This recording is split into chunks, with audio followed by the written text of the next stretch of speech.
Hello, friends, fiends, and fellow UBTubers, and welcome to episode 698 of the Daily Comic and Collectible. Today, the collectible of the day is the Toybiz Toys, Marvel Comics, Amazing Spider-Man line, battery-operated Howling Man-Wolf action figure. Colonel John Jameson lives two lives. By day, he's an astronaut devoted to his country. But under the pale moonlight, he's the alien gemstone-empowered feral beast known as Man-Wolf. This 1/12 scale action figure of Man-Wolf was inspired directly from the character featured in Marvel Comics' Amazing Spider-Man. This 7-inch scaled action figure features intricate detail and meticulous hand-painted deco, and would make a great addition to your Marvel collection. This Man-Wolf is fully articulated for posing and displaying, and even comes with a battery-powered backpack accessory. Man-Wolf features lights, sound, and jaw-snapping action. Just press the button on his backpack to activate his snapping jaws, light up gemstone, and he growls. This figure was released in 2006 on a hanging blister card package by Toybiz Toys.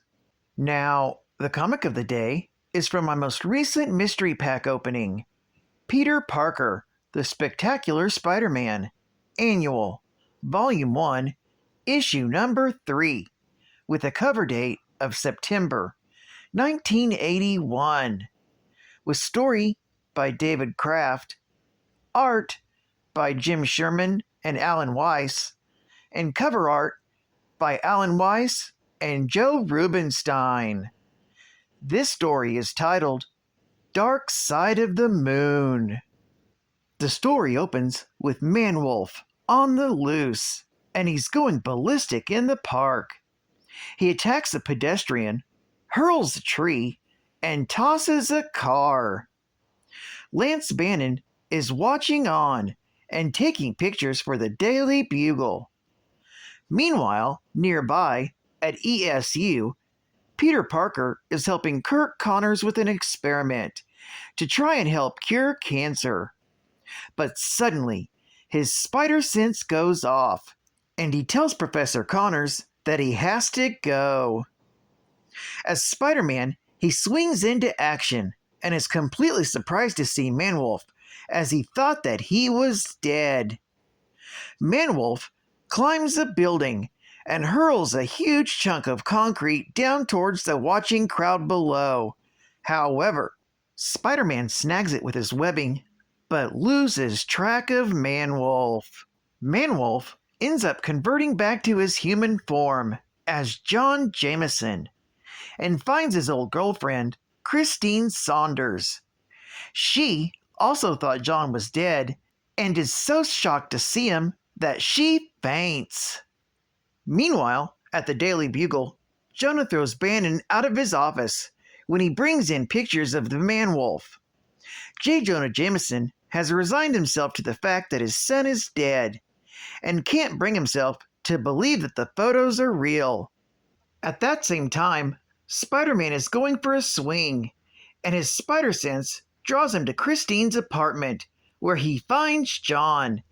He swings straight through the window, and John unexpectedly says that he's glad to see him.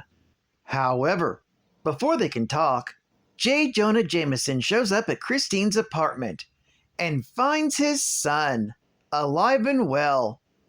Happy to see him, they both embrace, and Spider-Man swings out the window. Later, Christine, Jonah, John, and Spidey all go to see Curt Connors at ESU.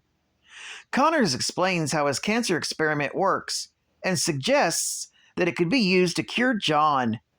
Connors then locks John in a titanium vault, where he turns into Man-Wolf, and is then monitored by Connors to see if there could perhaps be a cure. However, Connors discovers that the Moonstone's roots are woven throughout John's body. Curt then says that he can operate, but they will have to find a way to sedate Man-Wolf long enough for him to complete the procedure. John begs him to do it, but Jonah is quietly convinced that it's a Spider-Man plot. John is then relocked in the vault. However, when he begins to change into Manwolf and cries out in pain, Jonah releases him. Manwolf begins to rampage, hurling Spider-Man aside, but he pauses when he sees Christine. However, Spider-Man doesn't catch this and continues to brawl with the wolf. He eventually knocks him out, but thinks that he's broken his hand in the process. He's then strapped down to the table so Curt Connors can operate. He tells Jonah to sit down and shut up, then helps Curt out by helping to hoist the magnetic beam Curt is using to cure him. The beam catches the Moonstone, and at first it looks like it's cured him.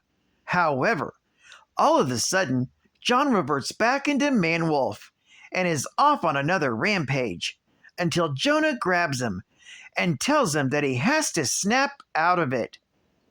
Manwolf again turns back into John, before again reverting back to Manwolf and battling across the room.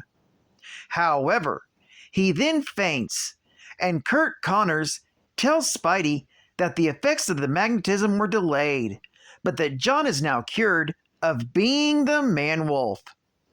That's when the Moonstone bounces out of his body and crumbles into dust. This story is continued in Peter Parker, The Spectacular Spider-Man, issue number 59. Geek Fact: Spider-Man recounts how the Manwolf disappeared in a flash of light during their last battle. That was in Amazing Spider-Man, issue number 190, from March of 1979.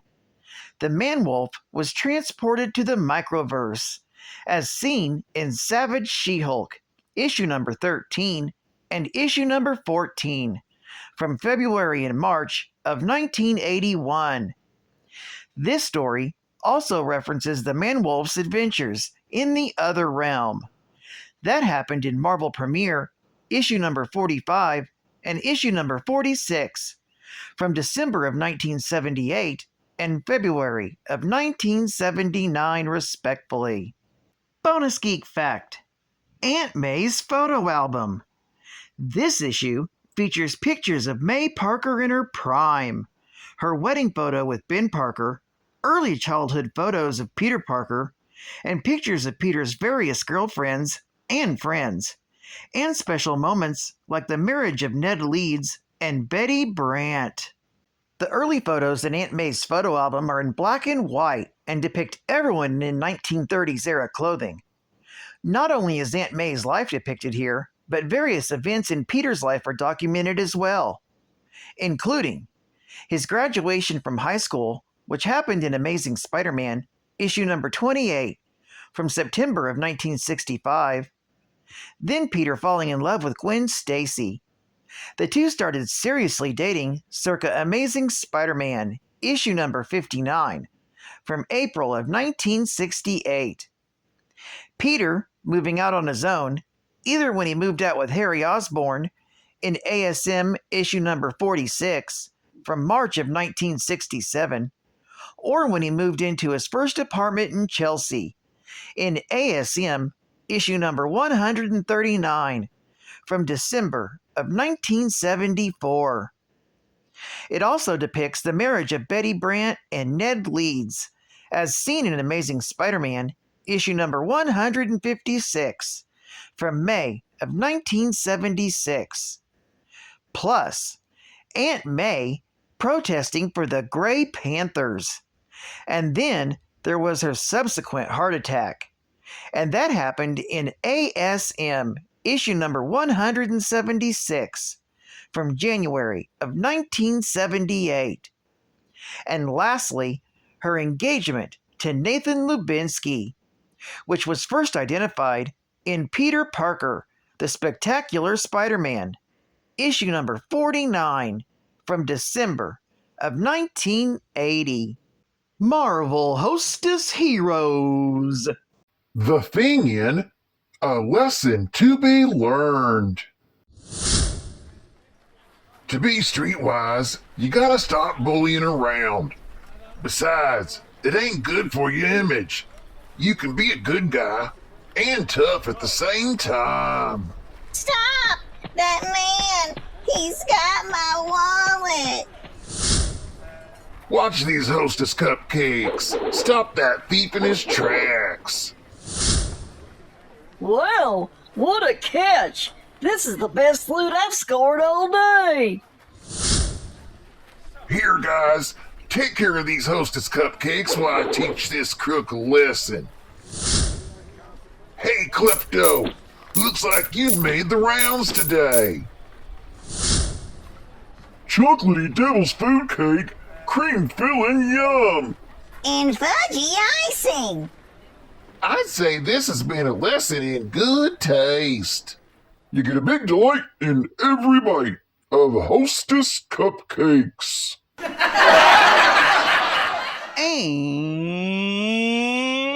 final geek fact.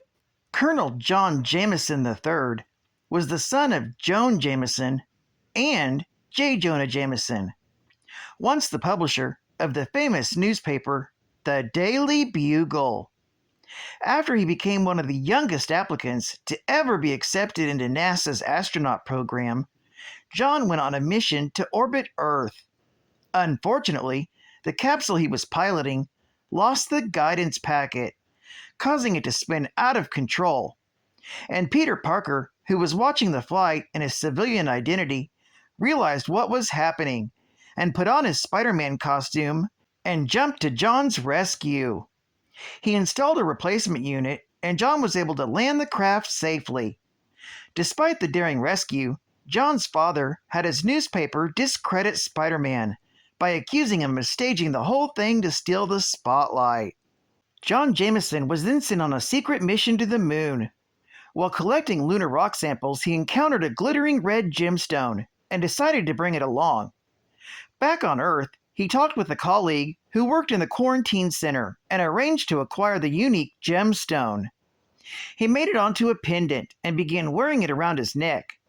On the first night of the full moon after his return, the lunar luminescence reacted with the pendant and caused him to transform into a wolf-like humanoid creature, later called the Man-Wolf, and lose control over his actions.